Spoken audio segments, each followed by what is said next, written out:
Parliament ఎన్నికలకు సిద్దమవుతున్న నేపథ్యంలో నాగర్ కర్నూలు జిల్లా తిమ్మాజిపేట మండలంలోని అవాంచ గ్రామంలోని మాజీ ఎమ్మెల్యే మరి జనార్దన్ రెడ్డి ప్రచారం నిర్వహించారు.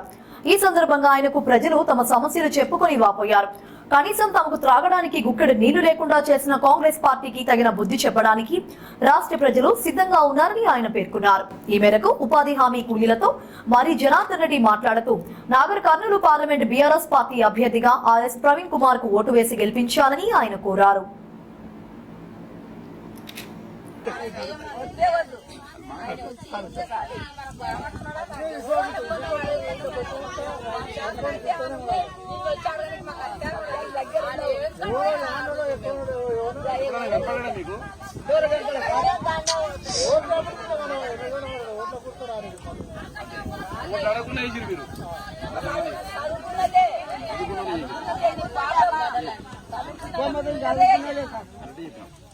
నీ అటువంటి ఏం చేయలే అనుకున్నాను అటు ఇటు తిరిగి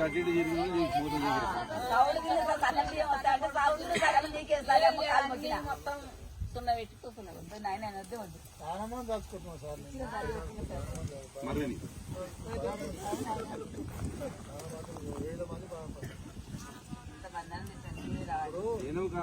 దగ్గర ఓడిపోయిన 2 నెలలు నేను కోరుకోలేదు. ప్రాబ్లం ఏమైపోయిందంటే ఎక్కడ మోసపోయినాం తెలంగాణలో అంటే మనం అమాయకులం. వినపడుతుందా అమ్మా?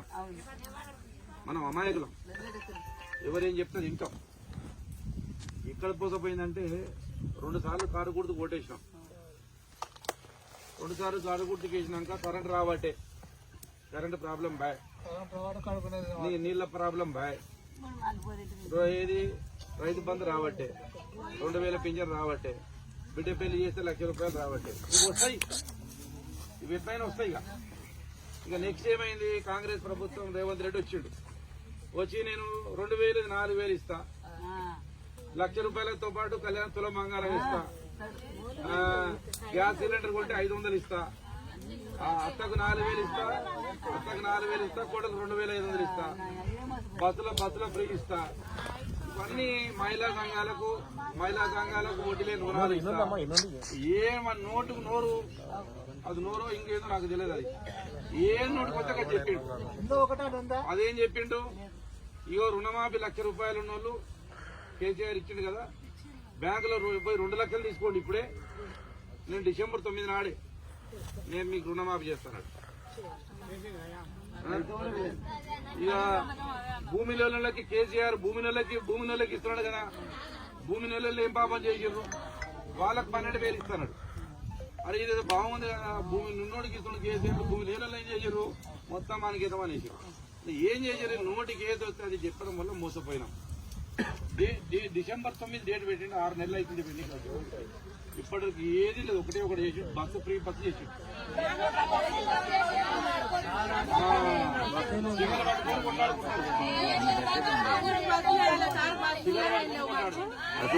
పెళ్లి చేస్తే నేను కళ్యాణాలకు చెక్కులు వస్తే ఇక చెక్కులు నా చేతులకి వెళ్ళి చెక్కులు తీసుకుని ఉంటారు. చెక్కులు ఇస్తే నేను చెక్కి చేంజ్ చేసి భూ పెట్టి పంపించాను. వాడు కనీసం నీళ్లు రాబెట్టుండే. తులం బంగారం అన్నాడు, తులం బంగారం దేవుడు తులం ఇనుమియ్యలే ఇప్పటి వరకు. వాడు తులం ఇనుముకు మీ చేతిలో పెట్టలే. ఎందుకంటే ఈ మోసాలు జరిగినాయి కాబట్టి మోసం జరిగింది. ఆ మోసం పోవాలంటే మనం కొట్టేయలేదు. ఇప్పుడు ఊళ్ళో నీకు అన్యాయం జరుగుతుంది, ఆయన అన్యాయం చేసి బలవంతుడు ఎవరి దగ్గర పోతావు, ఎదురు దగ్గర పోతావు. ఇద్దరు వాళ్ళు ఒకటే అనుకో, మనకి న్యాయం జరుగుతుందా? జరగదు. అందుకే మనం మొన్న కాంగ్రెస్ పార్టీకి గెలిపించినాం. వాగ్దానాలు చేయలేదు, రుణమాఫీ చేస్తున్నాడు. ఇలా ఏమంటారు రైతు బంధు గురించి. నేనేమంటున్నాను, రైతు బంధు 10 ఎకరాల వరకు ఇస్తావా, 5 ఎకరాల వరకు ఇస్తావా, 6 ఎకరాల వరకు ఇస్తావా, ఎంత ఇస్తావో క్లారిటీ చెప్పు. మనం రుణమాఫీ చేయమని అడగలే. మనం మేమేమంటాడు కేసీఆర్ గారు, నువ్వు రుణమాఫీ సంవత్సరానికి మేమేమంటలేము, కానీ నువ్వు ఎప్పుడైతే అధికారంలోకి వచ్చినావో ఆ రోజు నుంచి గడ్డం పెట్టి ఎల్లయ్యకి ఎంత అప్పు ఉంది, మల్లయ్యకి ఎంత అప్పు ఉంది, జంగయ్యకి ఎంత అప్పు ఉంది, ఈ పటేల్కి ఎంత అప్పు, బ్యాంకులో లోన్ తీసుకొని ఆ లోన్ ని హ్యాండ్ ఓవర్ చేసుకో మితితోటి. మిగతా రైతులు రుణాలు వెలువై ఇస్తామని కేసీఆర్ చెప్తాడు. దానికి సమాధానం లేదు. ఇప్పుడు ఏమంటాడు, నేను ఆగస్టు 15 తారీఖు నాడు చేస్తాను. ఎవరి మీద ఓటేస్తున్నాడు? నాగరికల్లో వస్తే జేబులమ్మ అమ్మ మీద ఓటేస్తున్నాడు. యాదగిరి గుట్ట పోతే లక్ష్మీ నరసింహస్వామి మీద ఓటేస్తున్నాడు. వరంగల్ పోతే అమ్మవారి మీద ఓటేస్తున్నాడు. ఏ ఊరికి పోతే ఆ గుడి మీద దేవుడి మీద ఓటే. ఒక ముఖ్యమంత్రి ఓటేయాల్సిన అవసరం ఏముంది?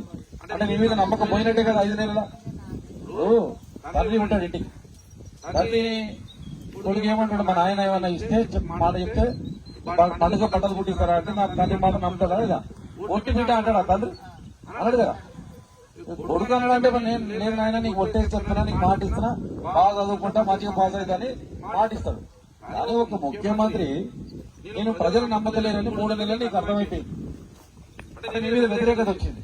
ఆ వ్యతిరేకత వచ్చింది కాబట్టి మళ్ళీ ఓట్లు వేసుకోవాలని దేవుళ్ళ మీద ఒట్టేస్తున్నాడు.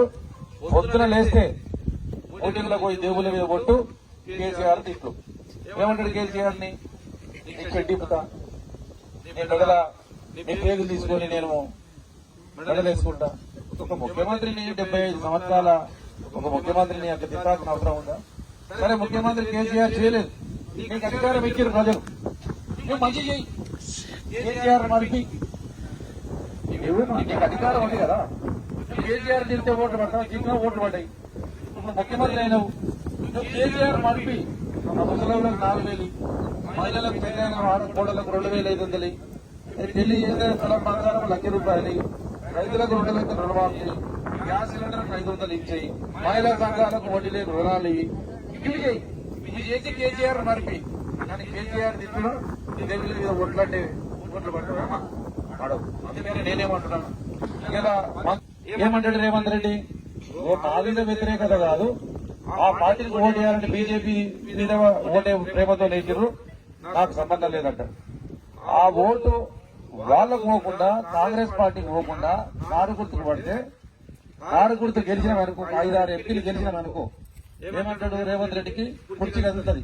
అయ్యో 3 నెలల వ్యతిరేకత వచ్చిందని భయపడి అప్పు తీసుకొచ్చిన రుణమాపిస్తాడు, అప్పు తీసుకొచ్చినా సరే 2,500 ఇస్తాడు. ఇలా ఏదైనా చేసి మనకి ఇచ్చినటువంటి వాగ్దానం లేదు. పొరపాటున తెలంగాణలో సామెత ఉంది, అత్త మీద గొప్ప దుత్తవి తీసినట్టు ఆ దుత్తకి ఏమైతే పగిలిపోతే ఏం కాదు, కానీ మనకి న్యాయం జరగాలి. రేవంత్ రెడ్డికి భయం పుట్టాలి, మనకి ఇచ్చినటువంటి వాగ్దానాలు మన ఇంటికి రావాలి. ఆయన ఇవన్నీ కేసీఆర్ 3 లక్షలు ఇస్తాడు కదా, నేను 5 ఇస్తా. కేసీఆర్ దళిత బంధు 12 లక్షలు 10 లక్షలు ఇస్తాడు కదా, నేను 12 ఇస్తా. ఏదొస్తే నీ వాగ్దానం మాట చెప్పిండు. ఓట్లు అమ్ముకోవద్దు, ఇప్పుడే ఓట్లు ఇక్కడే పెట్టుకోండి. 9 తారీఖు నాడు ఓట్లు అమ్మండి, 500 బోనస్ ఇస్తున్నాడు. ఆ బోనస్ బోగస్ మాటలు చెప్పిపోయాడు. బోనస్ లేదు, బోగస్ మాటలు చెప్పిండు, బోగస్ అబద్దాలు వాడిండు. ఇవాళ మోసం జరిగింది. ఇవాళ కేసీఆర్ వచ్చి 6 ఏళ్లు అంటే 18 పంటలు పడినాయి. నేను ఎమ్మెల్యే అయినాక నీళ్ళు వచ్చినాక 18 పంటలు పడినాయి. ఎప్పుడన్నా చిన్న ఒక ఎకరం ఎండిపోయిందా? ఎండిపోయింది ఎక్కడన్నా? మరి ఇవాళ ఎందుకు ఎండిపోతున్నాయి? కేసీఆర్ పోయిన 6 నెలలకే ఇవాళ పంటలు ఎందుకు ఎండిపోతున్నాయి? దేనికి ఎండిపోతున్నాయి? ఇలా కేసీఆర్ ఉన్నప్పుడు తాగనీళ్ళకి ఎప్పుడన్నా మీరు ఎదురు చూసిర్రా? మరి వీళ్ళు ఎందుకు ఎదురు చూస్తున్నారు? కేసీఆర్ ఉన్నప్పుడు ఏమైనా కరెంటు పోయిందా? మరి వీళ్ళు ఎందుకు కరెంటు పోతుంది? కేసీఆర్ ఓడిపోయి 6 ఏళ్ళు రాలే, 6 నెలలు అయింది. ఈ ఇంత మంచి కార్యక్రమానికి రైతు బంధు కొరకు ఎప్పుడు పడుతుందని ఎదురు చూసారా? ముసలు పింఛన్లు పడదా అని చెప్పి పోస్ట్ ఆఫీస్ పోయి ఎదురు చూస్తున్నారు. రోజు పోయి కనుక్కుంటా ఏమయ్యే పింఛన్ పడదా? లేదు. ఎంత దరిద్రం అంటే ముసలి పింఛన్ 2,000 రూపాయలు, 5 నెలల పింఛన్ ఇవ్వాలంటే 1 నెల కొట్టి 4 నెలల పింఛన్ ఇచ్చిండు. ముసలి పింఛన్ తిన్నోడు బాగుపడతాడా? బాగుపడు. ఇక పింఛన్లు కాడే ఉంటే 1 నెల తండ్రి కొట్టిండు ఇవ్వకుండా. అంటే ఎన్ని కార్యక్రమాలు చెప్పి చేయలేదు కాబట్టి ప్రజలకు ఆల్రెడీ అర్థమైంది. అయ్యో కేసీఆర్ ఓడగొట్టి తప్పు చేశాం కదా, మరి జనార్దన్ రెడ్డి ఓడిపోతాడు అనుకోలే, గెలుతాడు అనుకున్నాం, పాపం ఆయన ఓడిపోయిందా, చేతులు కాగాక ఆకలి పట్టుకుంటూ ఉపయోగలేదు. జరిగిన పొరపాటు జరిగిపోయింది. రాజకీయాలకు వచ్చిన తర్వాత, రాజకీయాలకు రాకముందు తెలంగాణలో ఉన్నటువంటి పిల్లలు చదువుకునే రెసిడెన్షియల్ స్కూల్ అన్నిటికీ బాధ్యత తీసుకుని మంచిగా చేసాడు. పిల్లలు చదువుకోవడానికి ఎంతో మంది డాక్టర్లను, ఎంతో మంది ఇంజనీర్లను తయారు చేసినటువంటి వ్యక్తి. దేశం కోసం చైనా తోటి ఆ ప్రాణాలను పరంగా పెట్టుకుని పోరాడిన వ్యక్తి. ఆయనకి ఈ పిల్లని ఎవరు ఇప్పుడు వీళ్ళ దేశంలో చైనా సరిహద్దులో పనిచేస్తుంటే ఆయన పెళ్లి చేసుకుంటే ఎవరు పిల్లని ఇయ్యలే. ఒక ఆమె ఇదో నేను చేసుకుంటా అని చెప్పి ఆఫీసర్ నేను చేసుకుంటా అని చెప్పి ఆయన సరిహద్దులు అక్కడ ఉంటే ఆయన ఫోటో పెట్టుకొని ఎంగేజ్మెంట్ చేసుకున్నాడు ఆయన లక్ష్మీబాయి. అంత గొప్ప వ్యక్తి ఆయన. అంత గొప్ప వ్యక్తి ఓట్ చేయడం వల్ల మన నాగర్ కర్నూలు ఒక ఇంజనీరింగ్ కాలేజు, ఒక నవోదయ స్కూలు, ఒక సైనిక్ స్కూలు మనకు వస్తుంది. అందుకే మన కేసీఆర్ గారు బలపడుతున్నటువంటి ఎంపీలు 17 మొత్తం ఎంపీలు ఉంటాయి ఇక్కడ మన తెలంగాణలో. 17లో 6, 7 మనం గెలిపించుకుంటే కాంగ్రెస్ పార్టీ భయపడుతుంది. మనకు రావాల్సిన వాగ్దానాలన్నీ మనకు వస్తాయి. ఇక కత్తి ఒకటికి ఇచ్చి చేయలేం. కత్తి ఏమో వాళ్ళకి ఇస్తారు. యుద్ధం నన్ను చేయమని నేను ఎట్లా చేస్తాం? చేయలేము. అందుకే కత్తి నాకు ఇవ్వండి.